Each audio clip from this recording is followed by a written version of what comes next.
जब से लोकसभा के चुनाव शुरू हुए हैं तब से उत्तर प्रदेश में डेली नए आयोग को लेकर के और शिक्षक भर्ती को लेकर के इस प्रकार से खबरें प्रकाशित हो रही हैं कि शिक्षक भर्ती बस आने ही वाली है। एक्चुअल में शिक्षक भर्ती आने की क्या संभावना है इस वर्ष, इस बारे में डिटेल में बात करने जा रहे हैं। अंत तक जरूर जुड़े रहिएगा। नमस्कार दोस्तों, मेरा नाम है नीरज। आप देख रहे हैं कैरियर बिट यूट्यूब चैनल। अगर आप इस चैनल पर पहली बार विजिट कर रहे हैं तो इसको सब्सक्राइब करते हुए बेल आइकन को प्रेस करना ना भूलें। स्क्रीन पर आप एक आर्टिकल देख पा रहे होंगे, आयोग के खिलाफ हाईकोर्ट में हुई आधा दर्जन याचिकाएं। क्या है पूरा मामला, एक बार जल्दी से देख लेते हैं। देखिए, नए आयोग का कामकाज शुरू नहीं होने लगे केस।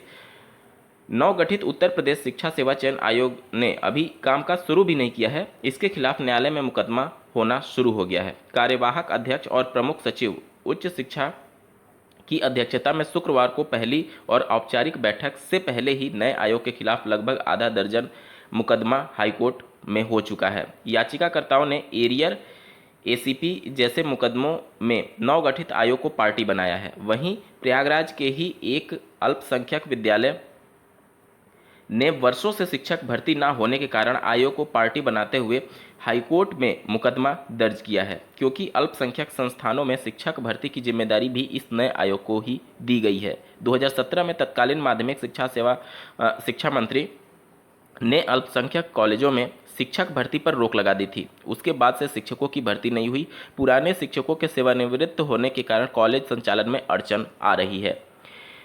इसके साथ ही साथ जो पुरानी भर्तियां हैं उसमें जो ऑलरेडी मामले लंबित हैं वो भी अब नया आयोग ही देखेगा, और इसके लिए बाकायदा आयोग एक कमेटी भी गठित कर दिया है, जो कि जो एडवोकेट्स हैं उनका चयन करेगा कि कौन एडवोकेट्स इनका पक्ष हाईकोर्ट में जाकर के रखेगी। आप स्क्रीन पर देख पा रहे होंगे, वर्तमान में चयन बोर्ड के ऊपर 2500 मुकदमे लंबित हैं। एरियर एसीपी जैसे मुकदमे में नवगठित आयोग को बनाया गया है पार्टी। मुकदमे के बोझ को लेकर के कामकाज शुरू कर चुका है आयोग। देख सकते हैं आप, नवगठित आयोग की शुरुआत हजारों मुकदमों के साथ होने जा रही है। नए आयोग में उच्चतर शिक्षा सेवा चयन आयोग और माध्यमिक शिक्षा सेवा चयन आयोग का विलय हो रहा है। वर्तमान में चयन बोर्ड के ऊपर 2500 से अधिक मुकदमे लंबित हैं। वहीं उच्चतर शिक्षा सेवा चयन आयोग हाईकोर्ट से लेकर के सुप्रीम कोर्ट तक तकरीबन 500 मुकदमों की पैरवी कर रहा है। आने वाले समय में उच्चतर और चयन बोर्ड की सारी संपत्ति देनदारियों के साथ मुकदमों का बोझ भी नए आयोग के पास ही जाएगा। कार्यवाहक अध्यक्ष ने शुक्रवार को हुई पहली बैठक में ही कमेटी का गठन कर दिया है, जो मुकदमों की पैरवी के लिए अधिवक्ताओं के चयन की सिफारिश करने वाला है। अब जिस नए शिक्षा सेवा चयन आयोग को मास्टर स्ट्रोक बताया जा रहा है, क्या वाकई में ये मास्टर स्ट्रोक है? पहले सभी विभागों की भर्तियों के लिए अलग अलग आयोग हुआ करते थे, जैसे उच्चतर शिक्षा सेवा चयन आयोग उच्च शिक्षा की बात करता था, माध्यमिक शिक्षा सेवा चयन और माध्यमिक शिक्षा की बात करता था, और पीएनपी जो था वो प्राइमरी और अपर प्राइमरी की वैकेंसी को देखता था। जब अलग अलग आयोग थे तब इतना कार्यों को करने में लंबित होती थी। केस अगर लगा हुआ है तो केस सालों साल चलते रहते थे। इसके अलावा नियमावली बनाना, ये सभी चीज़ों को करना बहुत लंबा वक्त लगता था। अब सभी को मर्ज कर दिया गया है और जो नंबर ऑफ मेंबर्स हैं इस नए आयोग में वो भी लिमिटेड है। तो उस कंडीशन में कार्यवाहियों में तेजी होगी या फिर और ज़्यादा ढिलाई बरती जाएगी, ये अभी समय बताएगा, जब भी भर्ती के लिए नोटिफिकेशन और ये सभी चीज़ें तैयार की जाएंगी। लेकिन निश्चित तौर पर इस आयोग पर बहुत ज़्यादा बोझ है। सभी स्तर के शिक्षक, चाहे आप अशासकीय सहायता प्राप्त की बात कर लें, प्राइमरी की बात कर लें, अपर प्राइमरी की बात कर लें, माध्यमिक की बात कर लें, उच्चतर शिक्षा की बात कर लें, इसके अलावा प्राविधिक शिक्षा की बात कर लें, इसके अलावा मेडिकल के कुछ कोर्सेज को बात कर लें, सभी में भर्ती का जिम्मेदारी इसी को दिया गया है। अब यहाँ पर आप देखेंगे अगर, तो देखिए नई भर्ती में अभी लगेगा वक्त, हर पद के लिए तैयार होगी नियमावली। एक बार जल्दी से देख लेते हैं। उत्तर प्रदेश शिक्षा सेवा चयन आयोग नई भर्ती का विज्ञापन नई नियमावली तैयार होने के बाद ही जारी कर सकेगा। अलग अलग प्रकार के पदों के लिए अलग अलग नियमावली बनाई जानी है, जिसके लिए एक कमेटी का गठन कर दिया गया है। नियमावली तैयार होने में वक्त लगेगा। ऐसे में अभ्यर्थियों को नई भर्ती के लिए अभी इंतजार करना होगा। वहीं पुरानी लंबित भर्तियां पुरानी नियमावली के तहत ही पूरी की जाएंगी। नए शिक्षा सेवा चयन आयोग में उत्तर प्रदेश उच्चतर शिक्षा सेवा चयन आयोग, उत्तर प्रदेश माध्यमिक शिक्षा सेवा चयन आयोग बोर्ड को समाहित किया गया है। सहायता प्राप्त अशासकीय माध्यमिक विद्यालयों में सहायक अध्यापक, प्रवक्ता एवं प्रधानाध्यापक और अशासकीय महाविद्यालयों में असिस्टेंट प्रोफेसर और प्राचार्य पदों की भर्ती की जिम्मेदारी भी शिक्षा सेवा चयन आयोग पर ही होगी। वहीं अनुदेशक भर्ती और परिषदीय विद्यालयों में शिक्षक भर्ती भी नया आयोग ही कराएगा। अल्पसंख्यक विद्यालयों में भी शिक्षक भर्ती की जिम्मेदारी शिक्षा सेवा चयन आयोग के पास होगी। सभी भर्तियों के लिए अलग अलग अहर्ताएं निर्धारित हैं। ऐसे में अलग अलग पदों पर भर्ती के लिए उनसे संबंधित नियमावली भी बनाई जानी है, जिसके लिए आयोग ने एक कमेटी गठित कर दी है। यह कमेटी उत्तर प्रदेश लोक सेवा आयोग की भर्तियों से संबंधित नियमावली का भी अध्ययन करेगी। नई नियमावली में अहर्ता निर्धारण के साथ पूरी चयन प्रक्रिया को शामिल किया जाएगा। मसलन विज्ञापन जारी होने की तिथि के बाद कितने दिनों में परीक्षा कराई जाएगी, परीक्षा की प्रक्रिया क्या होगी, इंटरव्यू कितने दिनों में कराया जाएगा, अगर कोई अभ्यर्थी गलत सूचना देता है तो उसका अभ्यर्थन निरस्त करने की प्रक्रिया क्या होगी। इन बिंदुओं के अलावा भी भर्तियों से जुड़े कई महत्वपूर्ण पहलुओं को नई नियमावली में शामिल किया जाएगा। नियमावली तैयार होने के बाद आयोग से इसे स्वीकृति मिलेगी और इसके बाद शासन स्तर पर इसे अनुमोदित किया जाएगा। यह प्रक्रिया भर्ती के लिए नए विज्ञापन जारी करेगा। प्रक्रिया लंबी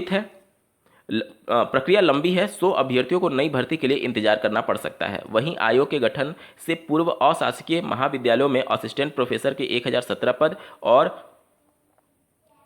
अशासकीय माध्यमिक विद्यालयों में टीजीटी पीजीटी के 4163 पदों पर भर्ती के लिए आवेदन की प्रक्रिया पूर्ण हो चुकी है। आयोग के सूत्रों का कहना है कि दोनों लंबित भर्तियों को पुरानी नियमावली के तहत पूरा कराया जाएगा, क्योंकि इन भर्तियों का विज्ञापन नए आयोग के गठन से पहले ही हो चुका है। अब यहाँ पर सबसे बड़ा सवाल यह है कि जो डेली न्यूज़पेपर में भर्ती का विज्ञापन लाया जा रहा है उसमें कितनी सच्चाई है। देखिए, अभी जो कमेटी बनाई गई है, कमेटी सभी जैसे लोक सेवा आयोग की नियमावली का अध्ययन करेगी, अन्य नियमावलियों का अध्ययन करेगी और वहाँ से चीज़ों को कलेक्ट करके फिर उत्तर प्रदेश में जितने भी अलग अलग पद हैं सबके लिए अलग अलग नियमावली बनाने की बात की जा रही है। यानी माध्यमिक का अलग बनेगा, उच्च शिक्षा विभाग का अलग बनेगा, प्राइमरी का अलग बनेगा, अपर प्राइमरी का अलग बनेगा, अशासकीय सहायता प्राप्त के लिए अलग बनेगा। सबके लिए नियमावली पहले बनेगी और सबको शासन के पास भेजा जाएगा अनुमोदन के लिए, यानी स्वीकृति करने के लिए। शासन से अनुमति मिलती है, उसके बाद जाकर के यहाँ पर चीज़ें आगे प्रोसीड होंगी। यहाँ पर सब कुछ अब डिपेंड करेगा शासन की मंशा पर। अगर आप देखेंगे यूपी टेट 2021 का मामला सालों तक शासन के पास अनुमोदन के लिए पेंडिंग रहा।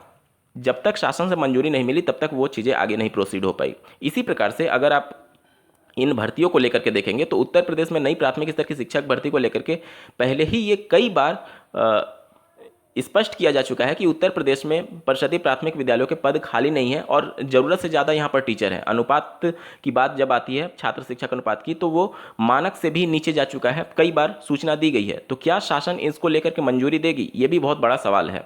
आयोग बन गया, आयोग के बाद से नियमावली भी जारी हो जाएगी, हो सकता है नियमावली को मंजूरी भी मिल जाए, लेकिन क्या शिक्षक भर्ती को मंजूरी मिल पाएगी।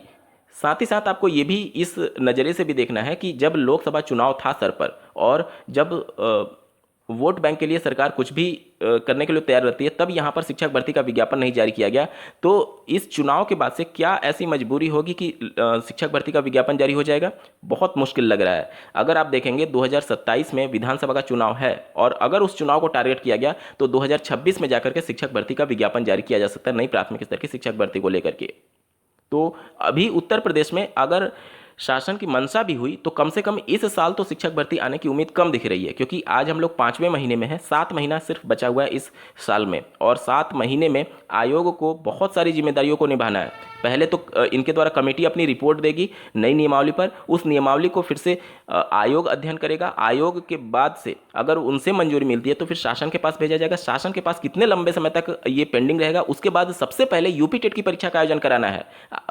प्रदेश सरकार ने पहले ये क्लियर कर दिया था कि उनकी प्रतिबद्धता यूपी टेट कराने को लेकर के है, तो पहले यूपी टेट होगा, उसके बाद जाकर के अगर शासन से मंजूरी मिलती है तब शिक्षक भर्ती का विज्ञापन जारी होगा। मतलब इस वर्ष कितना भी जल्दी अगर कर लिया जाए आयोग के माध्यम से और शासन के माध्यम से तो होना बहुत मुश्किल है, क्योंकि 7 महीने में अभी पूरी नियमावली बनानी है, उसको मंजूरी मिलना है, शासन के पास भेजना है, शासन से मंजूरी मिलेगा, उसके बाद यूपी टेट का प्रपोजल भेजना है, यूपी टेट से को मंजूरी मिलेगा, उसके बाद यूपी टेट की परीक्षा का नोटिफिकेशन, परीक्षा कराना, रिजल्ट जारी करना, और ये सभी चीज़ों को करने में 7 महीने ऐसे ही चुटकियों में निकल जाएंगे। आप लोग देख चुके होंगे 1.5 साल से नई कमेटी का गठन हो रहा था, लेकिन धीरे धीरे करते करते करते करते 1.5 साल का वक्त बीत गया। तो सब कुछ अब शासन की मंशा पर डिपेंड करेगा कि क्या वाकई में शासन नई शिक्षक भर्ती को लेकर के गंभीर है अथवा नहीं। इस वीडियो को देखने के लिए आपका बहुत बहुत धन्यवाद। भगवान करे आपका दिन शुभ हो।